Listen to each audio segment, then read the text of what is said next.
Bonjour à toutes et à tous, on se retrouve pour votre quotidienne reçue 5 sur 5 pour étudier le quintet et le 5-5 de lundi à Clairefontaine. Pour l'analyse, je retrouve Florent Béas. Salut Florent. Bonjour Alim, bonjour à tous.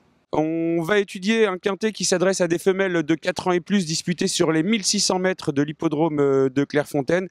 Un quintet, Florent, avec des bases assez sûres mais qui est quand même assez ouvert dans l'ensemble. Oui, un quintet très ouvert, intéressant mais très ouvert, les possibilités sont nombreuses. Il faut aussi ajouter qu'il faudra pouvoir bénéficier d'un bon parcours à Clairefontaine. C'est une piste assez particulière car selon l'état du terrain, les jockeys choisissent parfois de chercher la lisse extérieure, entrée de la ligne droite et certains concurrents ne trouvent jamais le passage. Donc il faudra bénéficier d'un parcours limpide pour espérer jouer les tout premiers rôles. Oui, je le disais, Florent, tu as de bonnes bases, mais je te propose d'abord de donner ta sélection de 8 chevaux.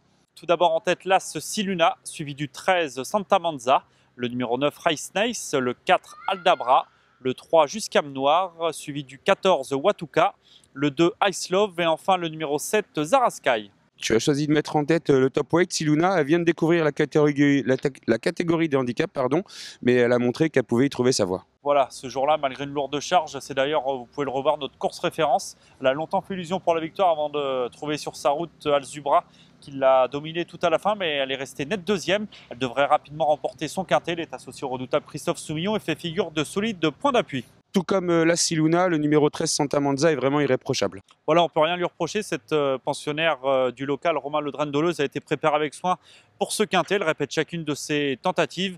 Elle aussi est une potentielle vainqueur. En tous les cas, sa place est à l'arrivée. Elle est capable de très belles fins de course. On parlait du parcours tout à l'heure. Le numéro 9 Race Nice que tu as mis en troisième position, on le connaît puisqu'elle s'y est imposée. Voilà, c'est une pensionnaire également d'un entraînement local, celui de Stéphane Vattel. Elle a souvent été remarquée par ses fins de course, elle devra bénéficier d'un bon parcours, mais elle a hérité d'un numéro de corps plutôt favorable, le 5.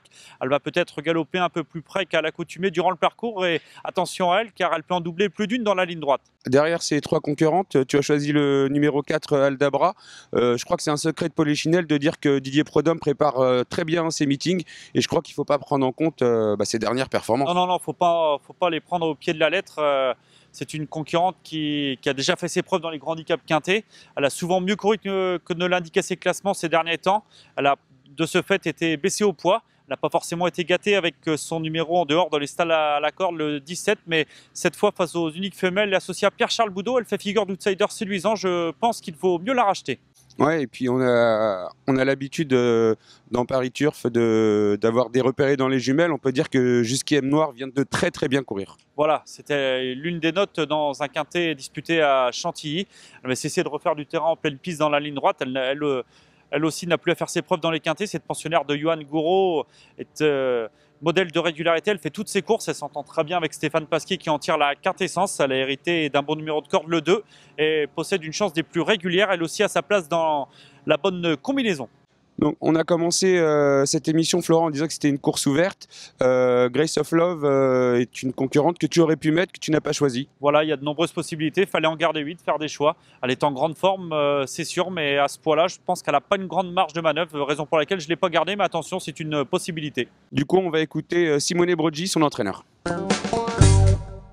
On est un petit peu dans le doute de la valeur. Elle est en forme, ça c'est sûr. C'est une pouliche qu'elle traverse un bon moment de forme. Après, on n'est pas sûr qu'en 37,5 de valeur, elle ait sa chance.